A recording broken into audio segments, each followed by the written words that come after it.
عجبا دايلا يا ما أخسر الإنس والجن رسول الله إليكم عجبا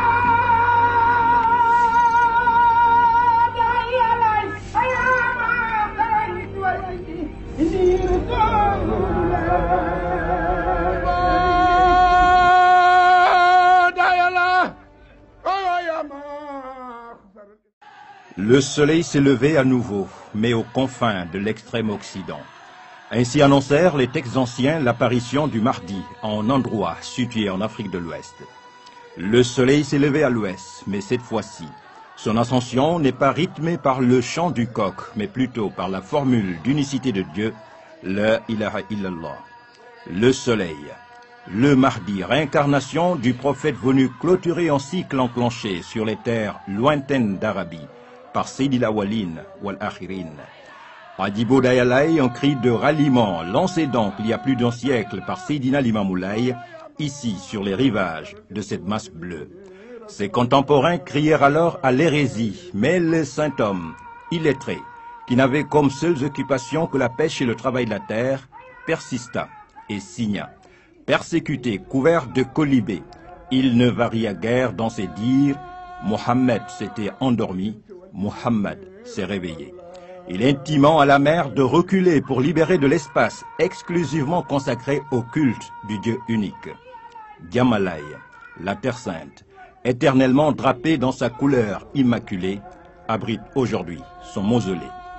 La bâtisse toise un puits à l'eau potable, malgré la proximité de la mer.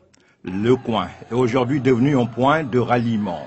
Fidèles anonymes, sans distinction de race, de sexe, de rang social, arborant tous le blanc, la psalmodie à la bouche, les laïens, c'est-à-dire les gens de Dieu, sont tous mus par la foi. Aucun d'entre eux n'avait jamais vu en photo Seydina Limamoulaye. Il n'en a pas laissé derrière lui. Visage caché à jamais, la face visible.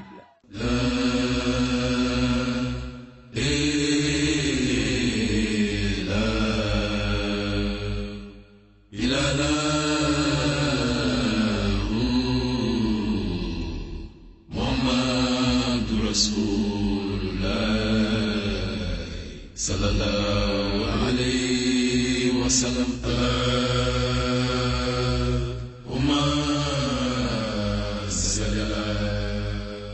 Sayyidina Muhammadin wa sallim ala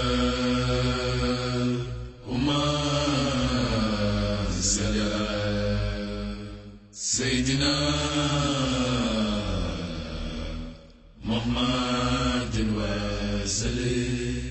Seydina Issa Rouhou Laye, l'arbre qui rappelle la forêt, fils aîné et continuateur d'une mission.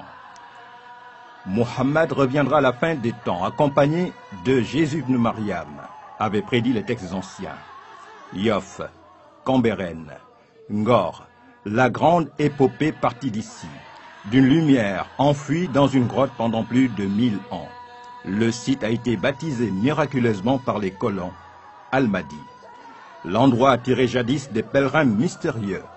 L'Imamou et Issa sont venus ici rappeler qu'il n'y a de Dieu qu'Allah, que Muhammad est son prophète, que l'islam, la religion de la droiture, est l'ultime salut. Adorer Allah, lui vouer en culte exclusif, accomplir la prière, s'acquitter de la zakat, plus de 100 ans après. Ce message reste actuel pour quiconque ambitionne de figurer parmi les meilleurs de toute la création. Seydina Limamoulaye et Seydina Issa Rouhou Laye, deux parties de la miséricorde divine symbolisées par deux turbans, un blanc et un autre de couleur noire. Deux missions accomplies par le même envoyé de Dieu dans deux communautés différentes pour le bien de toute l'humanité. Ceci afin que les gens du livre sachent qu'ils ne peuvent rien disposer de la grâce d'Allah et que la grâce est dans la main d'Allah. Il la donne à qui il veut. Allah est le détenteur de la grâce immense. لألا يعلم أهل الكتاب لا يقدرون على شيء من فضل الله وإن الفضل بيد الله يؤتيه من يشاء والله ذو الفضل العظيم.